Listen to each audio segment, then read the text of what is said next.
Hello and welcome to our podcast. I'm Paula. I'm the founder and director of Exam Officers and Data. Do you want to introduce yourself and the company and a little bit about what you do? Yeah, hi Paula. Thank you for having me on my first ever podcast. I've been in education recruitment for about 16 years, and I work with education leaders to recruit the best permanent non-classroom people. So all those people sort of working behind the scenes, keeping things going, like finance, HR, IT, estates. And a lot of my recruitment is in exams and data. And obviously that's how we've sort of come to get to know each other. Um, I work with schools, colleges, universities, and I have different services. So a lot of my work is helping education leaders to find an exams manager or a data manager. But I also have like a one-to-one consultancy where I can help them to get their recruitment right. And I also have a workbook where they can sort of put that strategy in place themselves at their own pace. And it's a much more sort of cost-effective option as well. Okay, brilliant. Now, I know we both know working in education, the funding challenges that it faces. And I think COVID as well opened up new ways of working for a lot of people, working from home, hybrid models that don't necessarily work in education or that education are not used to working with. Do you think Yeah. that's brought new challenges recruiting to roles within schools and colleges? Yeah, I do because I think the thing with lockdown is it forced a lot of sectors to embrace working from home. And we're now in a position where a lot of candidates that I speak with, um, who have worked in the other sectors, they can see that education doesn't compare so well. So, IT managers, they absolutely expect some hybrid working. But I'm noticing as well that data managers also, a, a lot of roles, if you are a data manager, a data analyst in another sector, you can be working remotely all week long, and you only have to go into the office once a month, something like that. Um, I am hearing of the odd school where they're starting to embrace home working, which I think is brilliant. I spoke to a data manager last week who he was working over 100 miles away from the school that he works with. And he just went in for a couple of days every half term, just in a block. And actually, he was doing a fantastic job. He really proved that you are able to do that data manager role, and everything that the school need, but be able to do it mainly remotely. So I think people are having some interesting conversations, and I'm hoping that that's going to be the start of opening that up within education. Yes, I mean, I was emailing somebody the other day that was looking to book one of our services, and I noticed in their email signature they're an exams manager, and it said out of exam time, I work from home on a Monday and Thursday. And I thought, what a brilliant idea. And how great is that, especially during the exams, really long days, you're on site. So why not give that benefit when you can outside of the exam season to be working from home to encourage new talent and new people? Yeah, well, that's interesting actually, because I do get some clients who come to me and say, oh, well, we've lost that advantage that we used to have. Education used to be one of the few sectors that as a parent, you could be there, when your kids need you, you can be home, always for sort of term time, tea time, sorry, and, to do homework and what have you, perhaps do the school run, but also be able to do a full-time job. But now the other sectors are offering, hybrid or even 100% remote. Education doesn't have that advantage that it used to. And I think that's one of the main reasons that we're seeing number of applications per role drop drastically after the lockdown.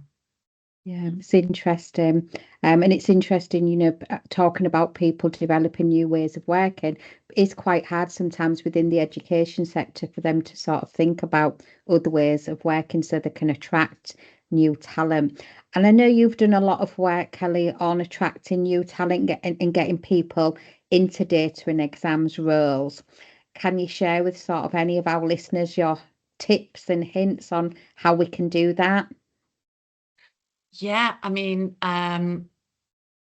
the thing with data roles, but absolutely exams roles, is that we've got a really small pool of experienced exams managers. And actually that pool is probably shrinking, if anything. And I've got a lot of clients who their first when they first put the ad out will say we want someone with experience, and that is their hope, that they get somebody who is being an exams manager in a very similar setting, can come in and can just hit the ground running and just do everything and not really need any training. But actually that's a real problem, because I've been in education recruitment a long time. Exams recruitment has always been a problem. I believe that the way that we need to go is by attracting people in from other sectors, people with the right transferable skills, with the growth mindset, because then they'll be able to sort of appreciate and drive their own training. That if I was a head teacher, that is absolutely the way that I would go, rather than going for an experienced exams manager. And I can go into that in a bit more detail if you'd like, Yes, because please. Yeah. this is kind of, the hill that I'm prepared to die on, something that I really do believe. So exams managers are crucial to education, aren't they? At the end of the day, I send my 6-year-old to school because I'm hoping in 10 years' time, she's going to come out with certificates that enable her to go into the workforce. We need a strong pool of exams people across the whole of education.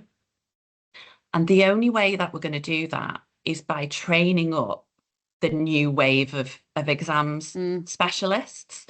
If we keep dipping into this small and ever shrinking pool, I just think it's just not the right thing to do for the sector overall.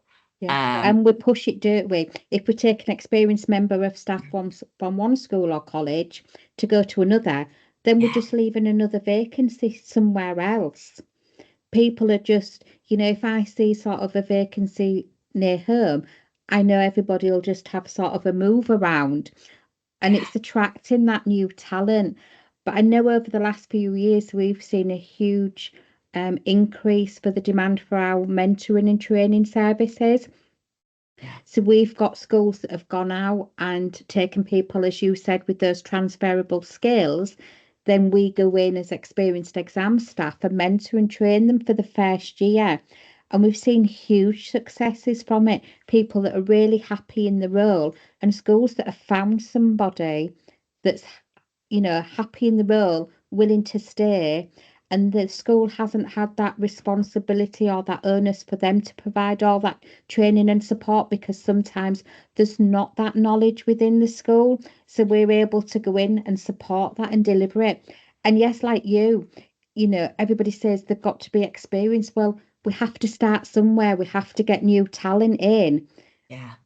We've got to think outside of that box about, it has to be somebody experienced. Yeah, it does. I think, in the short term, that seems like the easier option, for an individual setting. Mm. But in the long term, it's just not sustainable, and it hasn't been sustainable for a long time. And that's exactly what you're saying there about people just kind of moving around, and Mm. you're just shifting the problem onto the school up Mm. the road. Yes. Which we can't really do that, can we?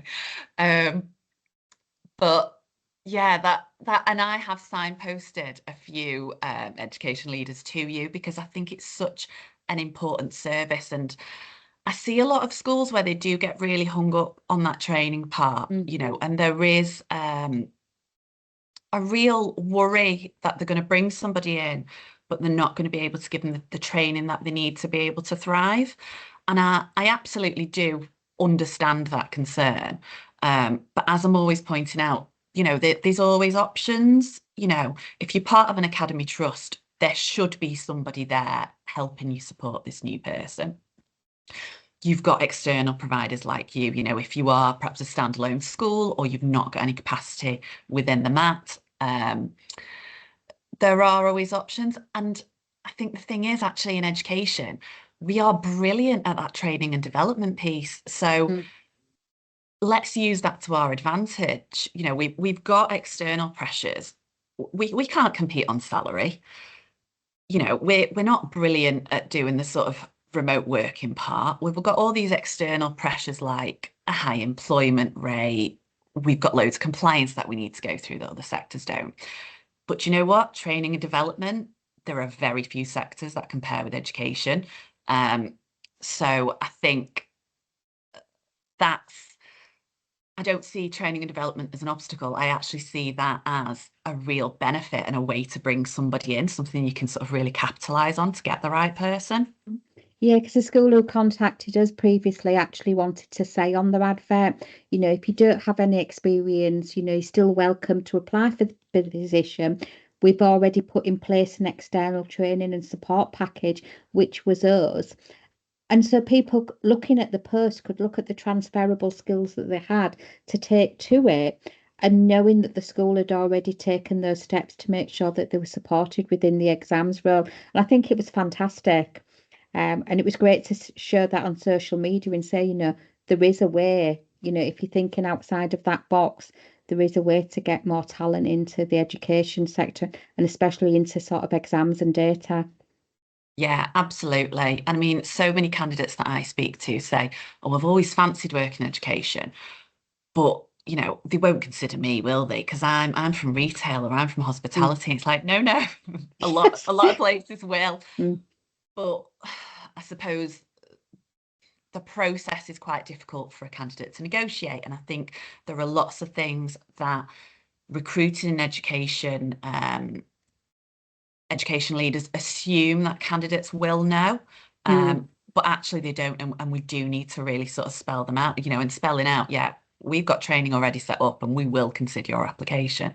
Um, so yeah, completely on board with you there. Yeah. And it's interesting what you said about bringing people in from other sectors. Areas that I found that are fantastic for exams managers, I would say managers in social care, retail, and hospitality. Right. And the reasons for that is they're really good at in a crisis. They've managed a team.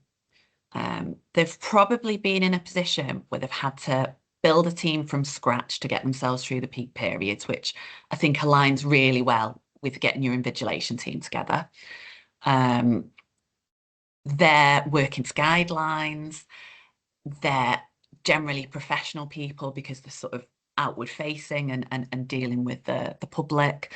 So I've seen time and time again people come from these other sectors, bring those transferable skills, really want to learn the role and just thrive in an Mm. exams position, and it's really good for the school's point of view because that person is going to want to stay. They've got an incentive because they've got that element of challenge that I think you should always have in a new role. You've got all the training and development, and I'd say it probably takes sort of 2 academic years and exams to sort of properly get your head around it. Find your feet, yeah. Yeah, so they're going to be with you for a while, whereas it's brilliant to bring in an exams manager who's already done the role. And I do see the benefit of that if you can achieve it. But then you've got to get really clever about how do we attract them and how do we keep them? Because you're probably offering a very similar package from the role that they're currently in. So, how can you show that you are a better option? Whereas someone coming from retail, for example, they're going to bite your hand off at the idea of working a 37-hour week and getting 2 weeks off at Christmas. They're not on call during the evenings and all of those things that you get in social care, for example. So I think a lot of it is about tapping into why would someone want this job? Not just what are we looking for, but what are we giving to our new team member? And there has to be that kind of reciprocity. It can't be all one-sided. And I think that's it. Sometimes you see recruitment agencies that maybe don't deal with the education sector, so know nothing or very little about the exams role. Or then you'll see some that, specialise in teaching staff that again know very little about the exams role. And you look at some of the job adverts and you think that's so far away from actually what the role is nowadays. It's Mm. such an old job description. And that's not attracting the right talent either, or those people with the right transferable skills.